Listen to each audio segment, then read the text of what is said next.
નમસ્કાર મિત્રો, વિડીયોમાં તમારું સ્વાગત છે। જી હા મિત્રો, અત્યારે હાલના મોટા અને મહત્વના સમાચાર સામે આવી રહ્યા છે। તો મિત્રો, સમાચારમાં વાત કરીએ તો જૂનાગઢમાં 45 વર્ષના પુરુષનું અપહરણ કરીને તાંત્રિક વિધિના નામે તેના પર અનુમાચી જુલમ ગુજારવામાં આવ્યો હોવાનો બનાવ સામે આવ્યો છે। આ મામલે જૂનાગઢ એ ડિવિઝન પોલીસ મથકમાં નોંધાયેલી ફરિયાદના આધારે પોલીસે એક આરોપીને ઝડપી પાડ્યો છે। આ મામલે પોલીસ મથકમાં નોંધાયેલી ફરિયાદમાં જાણવા પ્રમાણે ઉત્તરાયણના એક દિવસ પૂર્વ આરોપી સાગર ચૌહાણ ફરિયાદીના ઘરે આવ્યો હતો।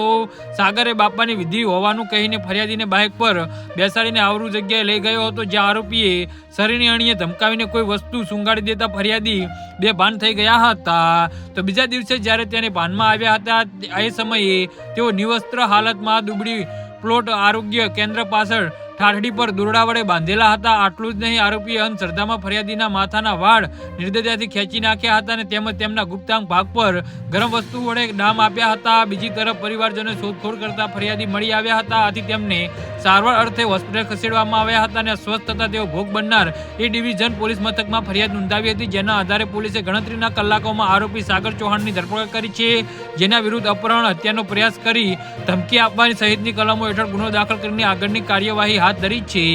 જી હા મિત્રો, તો આના વિશે તમારું શું કહેવું છે તો નીચે મારી કમેન્ટ બોક્સમાં જરૂરથી જણાવજો। ધન્યવાદ।